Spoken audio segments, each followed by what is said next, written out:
My best friend Stacy and I were hiking through the mountains. That's all I remember. When I woke up, I couldn't move my body.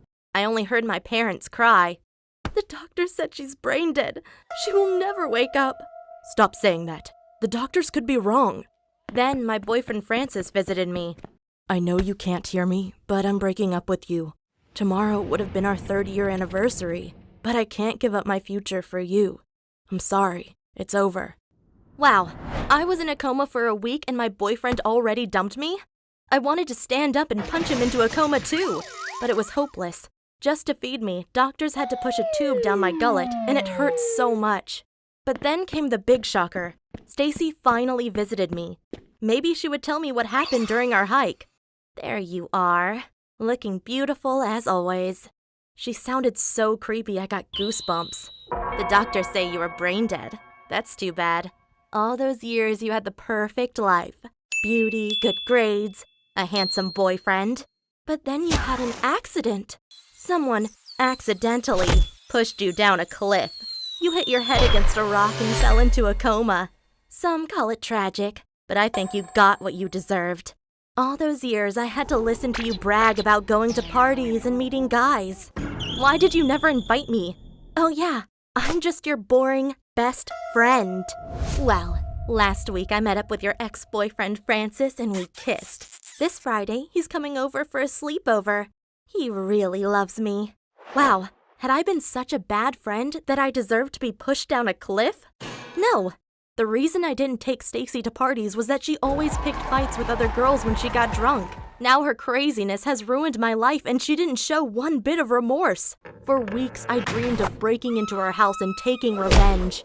She should be as miserable as I was. But if life couldn't get any worse, my mom came and screamed at me the next day. I wish you were dead. You're ruining our lives. Stop it. She's still our daughter and I won't give up on her. Yes, because you're a freaking loser. You spend all your money on doctors to try and save her, even though she's brain dead. Now we're poor and in debt. I hate this life. I hate you, and I hate her. Fine, then go. We don't need your negativity. No problem.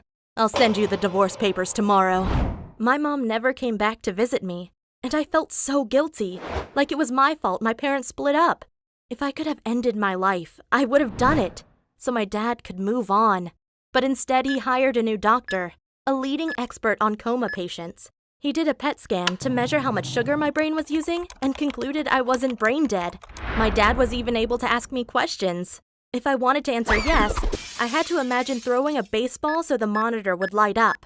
But I didn't tell them that Stacy had pushed me down the cliff. The doctor said I would soon wake up from my coma anyway. And I wanted to take revenge on Stacy myself. But then someone came into my room. But who was it? I don't know if you were awake during our last conversation, but you better understand that no one will believe you. I realized it was Stacy and she started pinching my arm. Tell anyone about what happened and you will regret it badly. I wanted to scream. I wanted to attack her, but I was trapped in my body. It was like a nightmare. It took another year before I finally woke up from my coma. Stacy came to congratulate me, and I pretended to be overcome with joy to see her. Fake tears and everything. If I wanted to take revenge, I had to gain her trust first, and I think she bought the act. Meanwhile, my mom visited me too. Hey babe, how are you? What do you want? I want to see my daughter. You abandoned me and Dad in our darkest hour. I know I messed up, but can you give me another chance? No! I saw on Facebook that you have a new husband. Leave him first before you talk to me again. She did just that. It took 12 months for her to get a legal divorce, but when she showed me the papers as proof, I said, oops, never mind. I still don't want you back. I hope I've destroyed your life now like you destroyed Dad's. I haven't spoken to her since. And what happened to Stacy?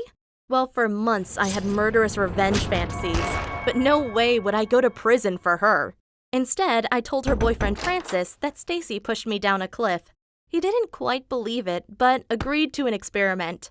We hid a microphone in his room and waited until Stacy came to make out with him. Then I accidentally sneezed and came out of the wardrobe. Whoops, this is so embarrassing. What are you doing here? Did you sleep with my boyfriend? Your boyfriend? The one you pushed me off a cliff to get because you couldn't do it on your own? I hoped so bad she would admit to her crime right then and there, but she was too smart and left without saying a word. I just hope she won't hurt any more people.